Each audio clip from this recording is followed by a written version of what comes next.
जनेऊ संस्कार हुआ। कहते हैं कि 3 जातियों में जनेऊ संस्कार बहुत आवश्यक हो जाता है।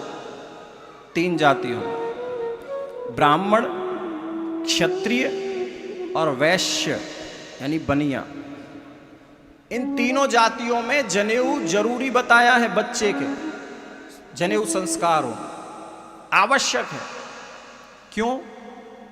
क्यों आवश्यक है? क्योंकि बालक जब जन्म लेता है तो जन्म से ही 3 ऋण उस पर आते हैं, 3 कर्जे, पितृ ऋण, देव ऋण और ऋषि ऋण। और ये कर्जे ऐसे हैं जो चुक नहीं सकते। पितृ ना होते हमारे तो हम इस संसार में आते नहीं, अगर देवता ना होते तो जीते नहीं, क्योंकि देवता हमें सूर्य अपना प्रकाश देते हैं, पवन हवा देता है, वायु देता है, इंद्र जल देता है। ऐसे ही अग्नि, यानी देवी देवताओं की कृपा के बगैर हम जिंदा नहीं रह सकते। तो देवताओं का ऋण जन्म से होता है हम पे, पितरों का ऋण जन्म से होता है, क्योंकि पूर्वज न होते तो हम इस संसार में जन्म नहीं ले पाते।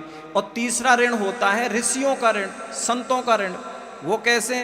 बोले अगर संत नहीं होते, ऋषि नहीं होते तो हमें पता कैसे चलता कि इस स्त्री के साथ बहन का संबंध, इस स्त्री के साथ पत्नी का संबंध, इस स्त्री के साथ बेटी का संबंध।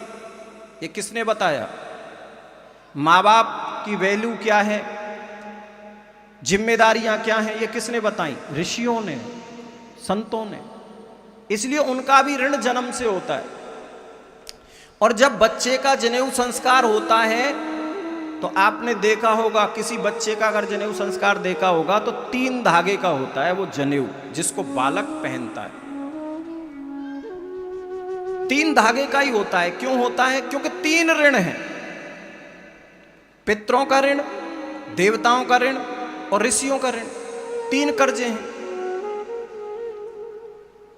अब जब जनेऊ संस्कार होता है बालक का तो 3 धागे का जनेऊ, लेकिन वही बालक जब जवान हो जाता है, उसका विवाह होता है, तो विवाह पर भी एक बार फिर से जनेऊ होता है। शादी के वक्त भी बच्चे का फिर से जनेऊ होता है, लेकिन शादी के वक्त जो जनेऊ होता है वो 6 धागों का होता है। वही जनेऊ 6 धागे का हो जाता है। वो क्यों होता है? क्योंकि 3 ऋण तो तुम पर पहले से थे, अब पत्नी जी आ रही हैं तो उनके जो 3 ऋण हैं वो भी तुम्हें चुकाने हैं। तो 6 ऋण हो गए, फिर शादी के बाद डबल हो जाते हैं। क्यों? 3 तुम्हारे, 3 तुम्हारी देवी जी के, तो 6 कर्जे हो गए। और ये 3 जातियों में आवश्यक है, ब्राह्मण, क्षत्रिय और वैश्य।